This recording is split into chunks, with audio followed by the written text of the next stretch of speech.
Hey there, everybody. Welcome to our review of Better Call Saul, Season 6, Episode 6, Axe and Grind. This episode has so much in it. I think there's a lot of really meaty material to dive into, emotional scenes. There is a lot of theories to be had, and we have them in this video, rest assured. Yeah, they dropped a couple of hints that really sort of unraveled into some bigger theories that we were talking about right before we got on here that we're going to share with you tonight. I love this episode. I'm so excited and or terrified now for next week, which is like the last one before a hiatus. Yeah. There's all this talk there's going to be a big cliffhanger with that. Oh, for sure. With that last few seconds where Kim just drove over the medium and went back. Oh my God, it's going to be a very good cliffhanger. I know it. All right. Well, go ahead and hit that subscribe button so you guys don't miss our discussion on next week's episode. We are here throughout all of Better Call Saul, of course, including when it comes back later on in the summer. We will be back as well. We're also going to be covering Obi-Wan Kenobi, which is going to be coming up at the end of this month. So, if you guys are going to be checking that out, we are also checking that out here at the channel. So make sure you hit that subscribe button and watch that along with us too.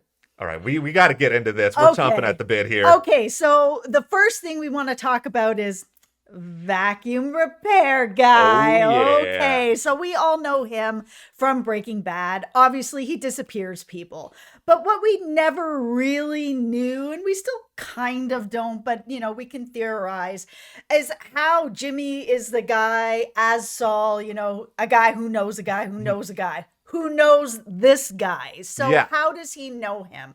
We saw tonight that the vet is is looking to retire. He's done with all of this, and he has a little black book that's filled with all kinds of juicy information. And one of the things that was kind of pulled from it and put back was a business card for the vacuum repair guy. So this has got to be the way that Jimmy ends up figuring out who this is. Before this season is over, he is going to get his hands on that book. I have no doubt about it. Yeah, it feels like a sure thing after this episode. I don't know why you do this whole scene. The whole purpose of us being back at the vet clinic, which is always just such a strange, delightful location for this show, is so that we can see this black book and be introduced to it. And I loved how much time somebody on the crew probably went in and did as described the whole Zodiac thing by putting all these weird codes and everything else in there. That thing was incredible.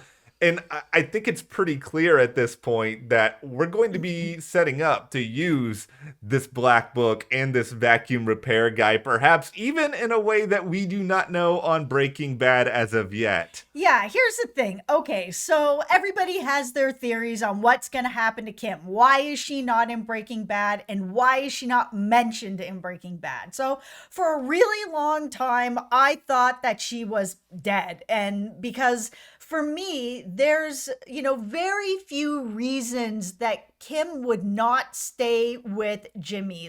It has to be something huge that's literally keeping her away, like prison, like death, something like that. But now that we've seen that card come into play, and there's been people out there that have been talking about the idea, well, maybe she got disappeared. We know that the vacuum repair guy's around, so maybe that comes into play. But then I was always sitting back being like, well, what would be the reason she would ever leave Jimmy? It would have to be more than just her life is being threatened because, she stood up to Lalo. There's nothing that's going to really stop Kim from standing by Jimmy no matter what. So it would have to be something against her that's not just a threat on her life.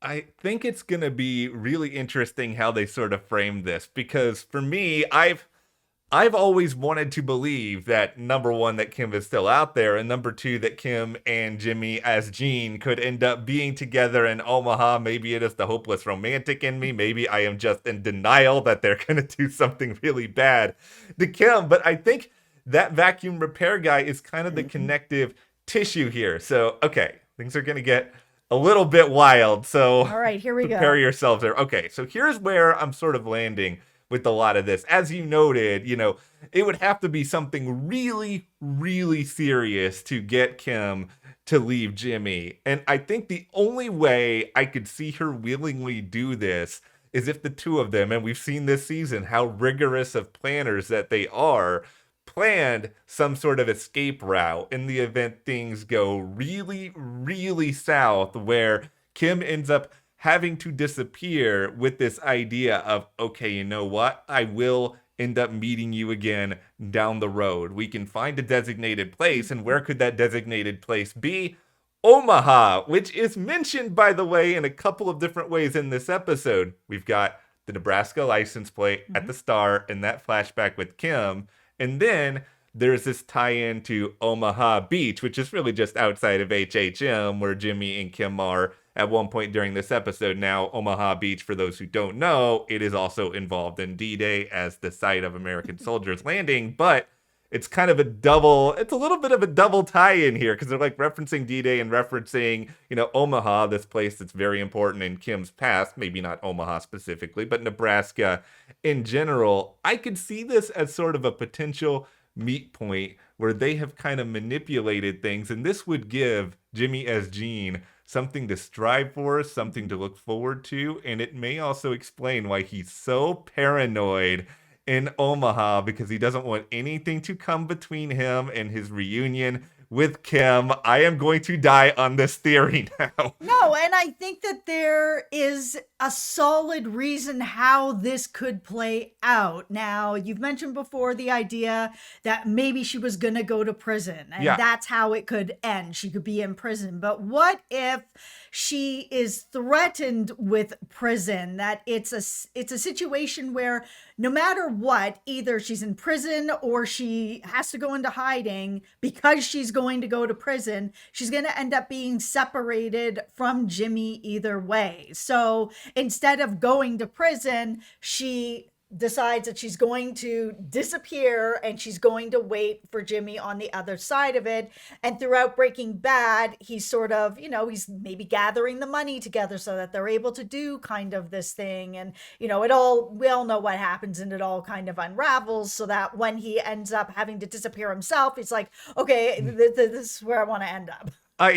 I think if nothing else, it also would explain further why he doesn't mention Kim at all in Breaking Bad. Like, he Yes. mentions, having exes, but maybe the public facing story here is that either, Kim may have just left him and taken off somewhere, or maybe she faked her death or whatever else we end up sort of finding out here. But I think there's enough wheels in motion at the moment that at least some of this feels possible. I will never give up on Kim still being alive until they actually show her die. Yeah, for a long time thought that she was dead, but after this particular episode, I am now thinking that she's disappeared and that something major happened, that she had no choice but to disappear. And that's where I'm landing on this now. It is this episode is just so full of all these different thoughts and theories and plots, because this all brings us into exactly what is going on here in the present for Jimmy and Kim, where it seems like they have reached their own personal D-Day, the day where they're going to finally get what they want and tear Howard down, and everything is just gonna go. Yeah, they're setting up for a big episode next week where it feels like everything is finally going to just come into place. We've seen all these little moving parts coming together. We don't know exactly what the plan is going to be, but it feels like they're continuing along with this sort of narrative that, Howard is doing drugs and doing all these things and he's out of control, and they're moving that along.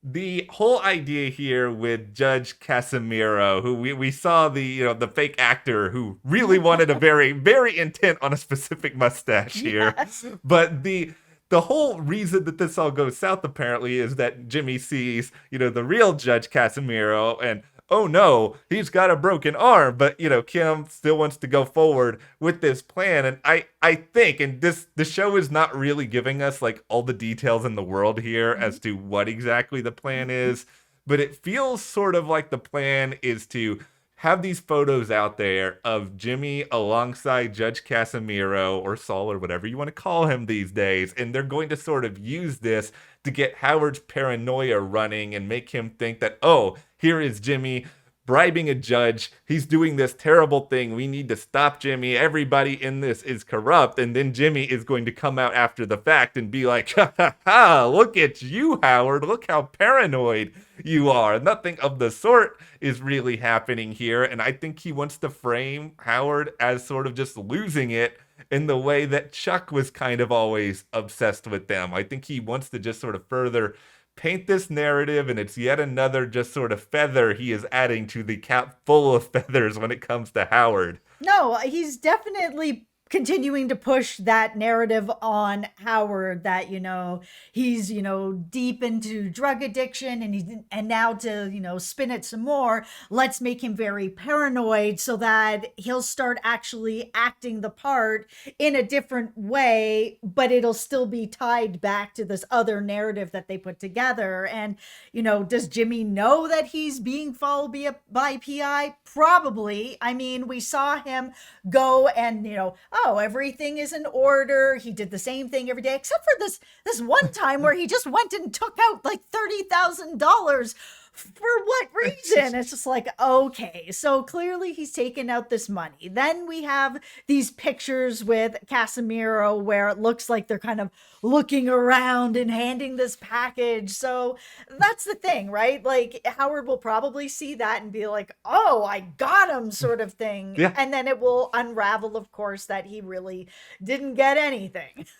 I love a lot of these plans because it really does feel like, and we've all probably been there, where you try to stack up those houses of cards and then eventually, you put one card on there the wrong way and it all just comes toppling over. I think, Howard is the house of cards at this point, and Jimmy is trying, he really wants to knock this house over in one way, shape, or form. It's just, you got to stack enough things on there to make it happen.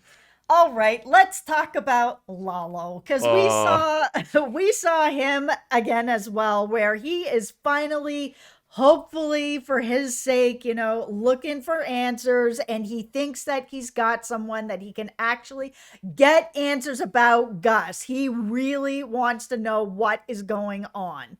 Lalo.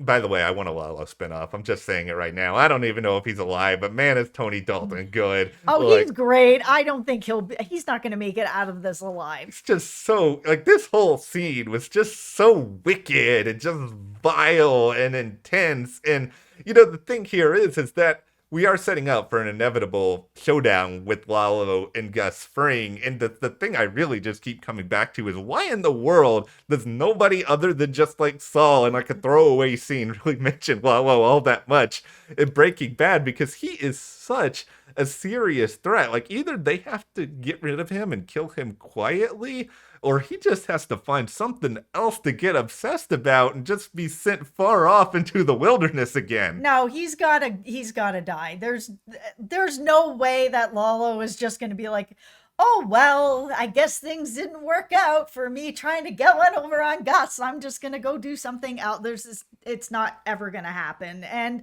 we haven't seen Lalo in Breaking Bad. Yeah, there was like a mention of him or whatever, but it's just, he's not there. So he's got to be dead. And who's going to kill him? It's probably going to be Gus. We know that Gus obviously lives and he's in Breaking Bad. So we know that the showdown is coming and it feels inevitable that Lalo's going to die and Gus is going to be ahead. I just hope it doesn't happen next week because number one, it feels too fast. I don't want to lose Lalo this early. You've already taken Nacho away from us. Yeah, I don't think it's going to be this early. He is such a good character, and the back and forth between him and Gus is really good. And I think they're saving that for the end of the series. As, good and fascinating and twisted as a lot of this episode was, the most emotional moment for me in the whole thing, Mike Ehrmantraut, doing the whole stargazing thing, pretending to be in Chattanooga when he's just like at his, Mike, you've done it to yourself, but at the same time, my heart still broke for him. My heart also broke for Francesca, who just really wants to work for an up and up lawyer and has done her best to, like, put together the office to look really nice. And we all know what Saul's office ends up looking like. But Yeah. right now, she's got it all nice, put together, the best that she can to feel good about herself, feel good at her job. And it's just like, guy's putting out a cigarette in her couch. I was like, ooh, I feel that, man. Not great. I felt it with the dude doing his business when, In Jim. the water feature, yeah. She's just like, you're cleaning that up. I agree. There was, yeah, I really, I like the evolution of The Office. Like, it is coming together really, really fast. And it does kind of make me wonder, like, okay, how much time is passing between all these episodes? Because we are jumping around really, really quickly. Yeah, we are. But even still, I think they got to move quickly. It's the final season. Like, the only other, I guess, main observation I took away from this episode is it's nice to sort of see a little bit of Howard's life, even if it is very, upper class and kind of what you would expect from Howard, making his fancy coffee in the morning. But you do still see, like, how this is all still kind of weighing on him. And yet it doesn't seem like anyone around Howard is, like, either as worried or taking this anywhere near as seriously as Howard is. And Howard can't really express it enough. I want that kitchen. Wow, it was nice. It pays very well to be Howard Hamlin, everybody. Yeah. Okay, well, hopefully we will get some more info on a lot of this stuff moving into episode 7. But of course, we want you guys to hit that subscribe button so you don't miss any thoughts, any theories. Follow us on Instagram as well, Matt and Jess TV, and we will see you here next time.